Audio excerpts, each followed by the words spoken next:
Today I will be showing you how to set up a Coinbase account. The first step will be to head over to coinbase.com. Once here, click on sign up on the right hand side.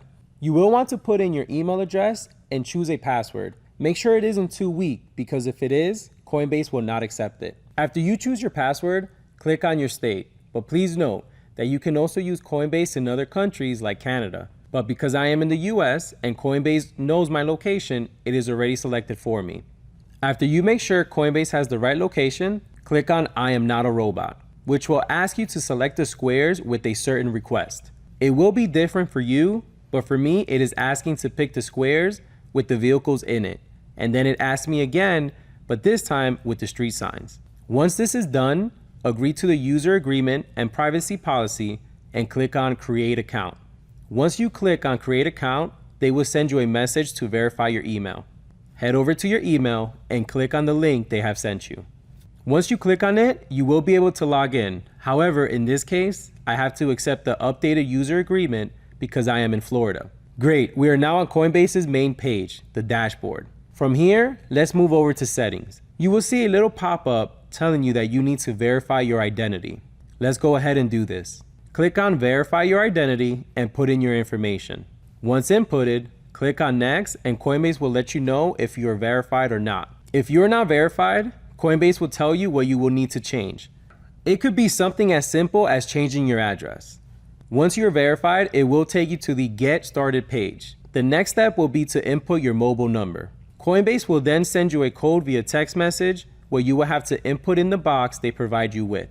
After this, you will have to add a bank account or a credit card. Few things to take note. It will take longer with a bank account when you purchase Bitcoin for it to show up in your account.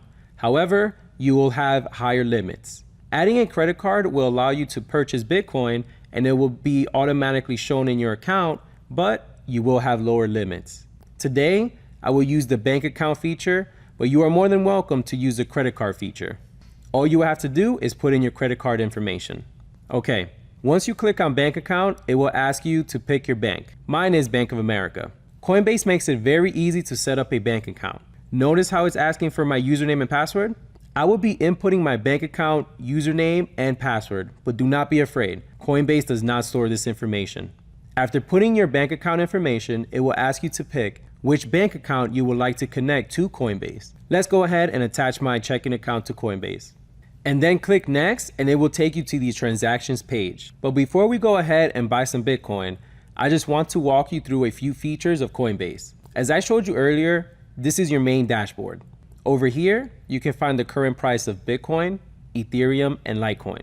At the bottom of the price chart, you'll find your actual portfolio and how much Bitcoin, Ethereum, and Litecoin you actually hold.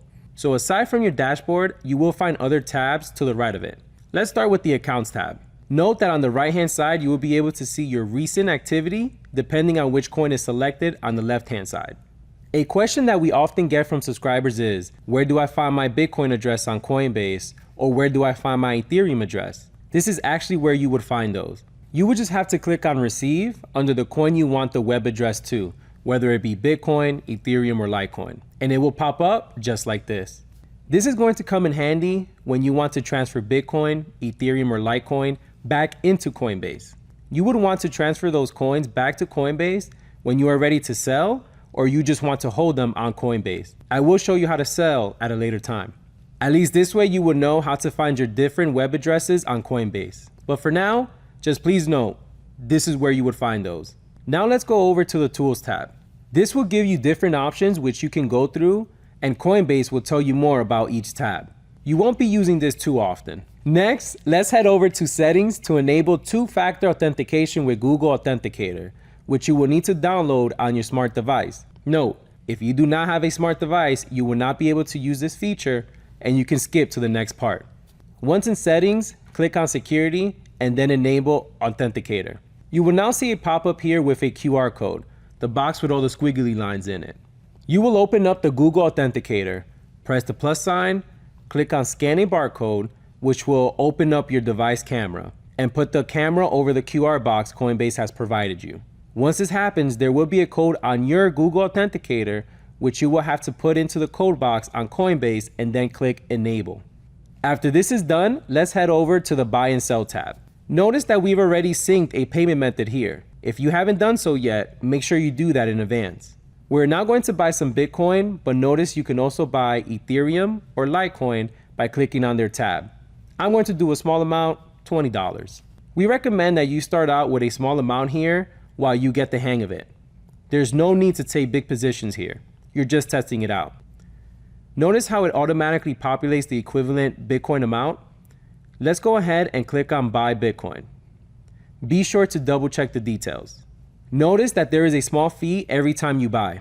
You can read about Coinbase fees by clicking here. Once we've confirmed the details, we will go ahead and click Confirm. And it's that easy. The purchase was successful, and shortly I will have Bitcoin in my wallet.